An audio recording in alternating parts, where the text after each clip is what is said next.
ಸಂಘ ಪರಿವಾರ ಮತ್ತು ಫ್ಯಾಸಿಸ್ಟ್ ಶಕ್ತಿಗಳು ಕುಂಬು ಲಾಠಿಗಳ ಟ್ರೈನಿಂಗ್ ಕೊಟ್ಟರು. ಆ ಲಾಠಿಗಳು ಇಲ್ಲಿ ಚಲಾವಣೆ ಆಗಲಿಲ್ಲ. ಚಲಾವಣೆ ಆಗ್ಲಿಕ್ಕೆ ಬಂದಾಗ ಅದು ಪುಡಿ ಪುಡಿ ಆಯ್ತು. ನಂತರ ತ್ರಿಶೂಲವನ್ನ ತಂದ್ರು. ಇದೇ ದಕ್ಷಿಣ ಕನ್ನಡ ಜಿಲ್ಲೆಯಲ್ಲಿ ತ್ರಿಶೂಲ ದೀಕ್ಷೆ ಮಾಡುವ ಮುಖಾಂತರ ದೇವಸ್ಥಾನಕ್ಕೆ ಒಬ್ಬ ದಲಿತ ಸಹೋದರ ಪ್ರವೇಶಿಸಿದೆ ಎಂಬ ಕಾರಣಕ್ಕೆ ಅವನ ಮೇಲೆ ಚಲಾಯಿಸಲಿಕ್ಕೆ ಬಂದ್ರು.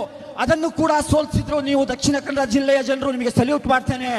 ನಂತರ ಮುಂದುವರೆದು ನಮ್ಮ ಕೊಡಗಿಗೆ ಬಂದು ಏರ್ಗನ್ನ ತರಬೇತಿಯನ್ನು ಕೊಡ್ತಾ ಇದ್ದಾರೆ.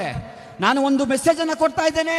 ತ್ರಿಶೂಲ ನಿಮ್ಮ ಬಂದೂಕು ತರಬೇತಿ, ಇದಕ್ಕೆ ಹೆದರುವವರು ನಾವಲ್ಲ. ಇಲ್ಲಿರುವಂತಹ ದಲಿತರ ಶಕ್ತಿಗಳು, ದಲಿತರ ಬಾಹುಗಳಲ್ಲಿ, ಮುಸಲ್ಮಾನರ ಬಾಹುಗಳಲ್ಲಿ ತಿಳಿ ಸಾಂಬಾರ್ ತಿಂದ ರಕ್ತ ಅಲ್ಲ ಹರಿತಾ ಇರುವಂತದ್ದು. ಪೌಷ್ಟಿಕವಾದ ದನದ ಮಾಂಸ ತಿಂದು ಬೆಳೆದಂಥವ್ರು ನಾವು. ನಿಮ್ಮ ಕೋವಿ ಲಾಟಿಗೆ ಹೆದರುವಂಥವ್ರಲ್ಲ. Social democratic party of India ಎಂಬಂತ ಸಾಫ್ಟ್ವೇರ್ ಇವತ್ತು ಅಪ್ಡೇಟೆಡ್ ಆಗಿದೆ.